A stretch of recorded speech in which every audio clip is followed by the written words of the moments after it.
Montrealers head to the polls November 2nd to elect their next mayor. Joining me today is leader of Transition Montréal and mayoral hopeful Craig Sauvé. Thank you for joining us. Thanks so much, Lola. So let's just start off. We're looking at the polls. There's a new poll that's come out by Segma. Ensemble Montréal continues to be in the lead, now up to 26%. Projet Montréal is up to 18%, but Transition is down to 5%, down from 8% last week. So what do you attribute this decline in voter support to? There's something wrong with this poll, I believe, honestly, because there's no way we're at 5%. I've been campaigning for 20 years, and this is not a campaign of 5%. We're getting lots and lots of support everywhere on the ground. I mean, donations are up, volunteering's up. We're on the doors too. Our own data is saying that we're doing a lot better than that. So there are still a third of Montrealers who are undecided. They don't know who to vote for. We've got, less than 2 weeks almost until the elections. How are you going to ensure you get that support from the undecided voters? Well, there are three major debates happening next week: Radio-Canada, CBC, and Urbania, and I'll be at all three. So that'll be really important for undecided voters. And our teams are knocking the doors in all the boroughs in Montreal too. So they're hitting the doors with volunteers. They're talking to people. We're talking about our ideas, our propositions. We're very much on the proposal side of things and less on the bashing of other parties, which I think is important. I think we need to have inspirational politics these times. When times are tough, it's not the time to muddy the waters with more, sort of attacks type politics or American type politics. So we've been on the positive side, and we'll have more to say over the next few weeks. So you've been a city councillor in Montreal for many years, also with Projet Montréal and then independently. Why did you decide to make this new party, and what do you think this new party offers that maybe the other long-standing parties don't? In fact, it was a citizen movement that began before I got there. It was something they wanted to have other options at the City of Montreal, something that's boldly progressive, something that's proposing a new type of vision for Montreal. So when I got contacted by this party, I was really intrigued. We put together an offering that I think that was completely missing from the other two parties: taxing the ultra-rich, bringing more work in-house, and supporting and building our public infrastructure, and democratic reform, police reform, lots of things that the other parties won't even touch.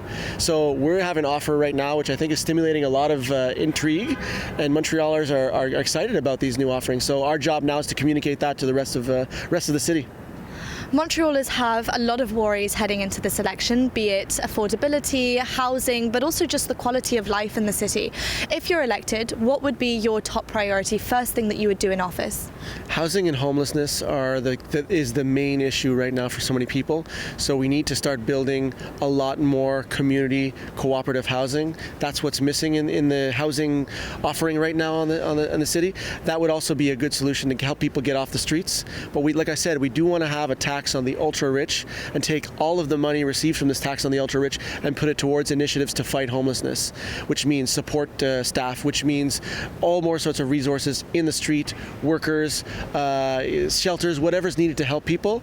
This is the way we're going to solve the problem. We need to radically work with the people that are on the streets and build the housing stock that is non-profit housing stock. So that's where we're going to go. That's our main focus. That's our offering to Montrealers. So you touched a lot on homelessness just there, but with regards to housing, there's a lot of families, a lot of people who feel it's no longer affordable to stay in the city, so they're looking elsewhere, they're looking to move out of the city. How do you intend to retain those people that may not want to stay?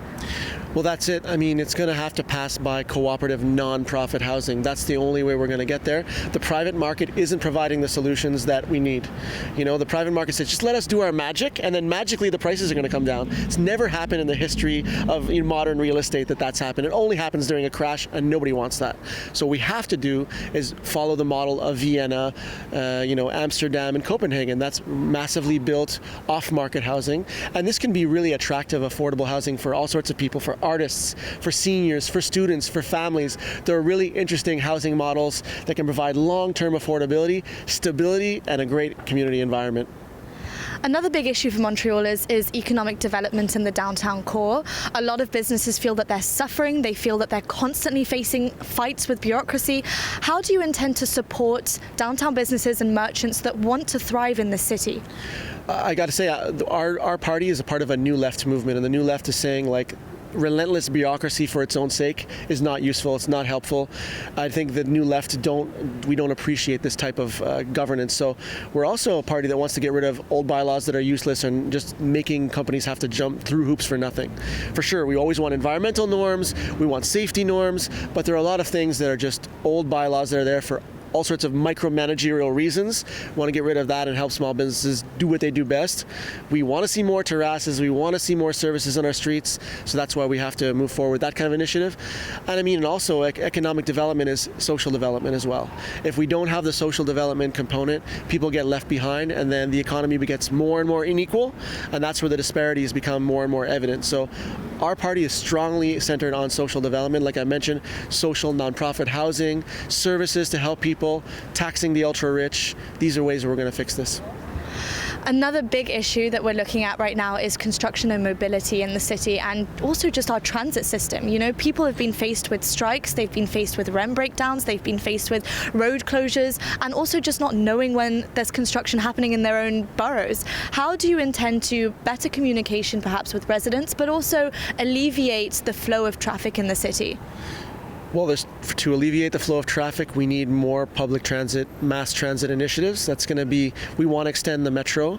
We want to extend the Orange Line north towards Laval. We want to extend the Green Line west towards LaSalle and Lachine. We want to have the tramway of the east. So we're going to forward with all those projects and support them fully. But also, in terms of actual construction sites, one of our main propositions is Infra Montreal, and that's a new agency that we'll create to do more work in-house by the public sector. The majority of construction sites we see on our streets are run by the private sector, large construction companies that take on 30, 40 contracts at the same time. They work at their own pace that makes sense for them and not sense for the citizens. But having an in-house, publicly funded and publicly operated construction to do paving, to do sidewalks, to do these type of things, we can control our construction better because we can actually deploy our employees where it makes sense for our city and not for the private sector. Something else you've touched on in your campaign is the idea of revitalizing culture within the city. And nightlife in Montreal has been under fire. It's constantly a battle, whether it's regards to noise. A lot of places have had to shut down because of this. We've seen La Tulipe shut down, Blue Dog, a lot of institutions. How are you going to protect those institutions whilst also respecting residents' wishes when it comes to their quality of life? I mean, the vast majority of space in Montreal is very residential, but we do have places that are nightlife zones, and we have to support them. You know, Montreal, it's a point of pride. When we travel around the world and we say, I'm from Montreal. Why are we so proud? It's because our city's cool. Because our city's fun and the city's full of culture. That's what makes us different. That's what makes us Montrealers. So we got to stick up for it. The nightlife culture that we have now is not a given. It's not automatic. It's something that's fragile and we have to support. So what we've said from the very beginning is that we're taking the side of nightlife and we're going to protect it and treat it like the cultural heritage it is. And that means making space for them and allowing some noise and celebrating noise. It's going to happen. Like I said, most of the city is residential anyway. There's no nightlife happening there. But where there is nightlife, we're going to prioritize it. I just want to touch on, before we finish, the whole Ville-Marie. You know, how when you elect a mayor, the mayor is automatically the mayor of Ville-Marie. And you've spoken a lot about the importance of residents in Ville-Marie being able to elect their own person. Why do you think that's important? I mean, democracy is a fundamental right, and each voter should be treated and given the same rights as every other. The only reason there's no mayor of Ville-Marie right now is because of an old squabble that happened between old mayors, and there's a desire to control parts of the city from the mayor's office downtown. And I think being a good mayor is also sharing power and giving more power to his citizens. So if you're a resident of Ville-Marie, you deserve, talking of noise, if you're a resident of Ville-Marie, you deserve to have your vote for your mayor, because there are neighborhoods of Ville-Marie that are not getting the attention by a part-time mayor of downtown Montreal, of the city of Montreal, that's not paying attention to their local residents. So we're going to need that support to have local mayors. Ville-Marie residents deserve it. Lastly, if you're elected mayor, what do you want Montrealers to wake up to in 4 years' time? I want Montrealers to wake up to a city that's more affordable, that's feeling good about itself, that's celebrating itself a little bit more, and that is seeing the vision of the long term to getting towards a place where we have truly affordable housing, where we have neighborhoods where everybody feels safe, and where our culture is celebrated and we feel the vibrancy is going to continue for decades to come. Monsieur Sauvé, thank you for your time today. Thank you so much, Lola.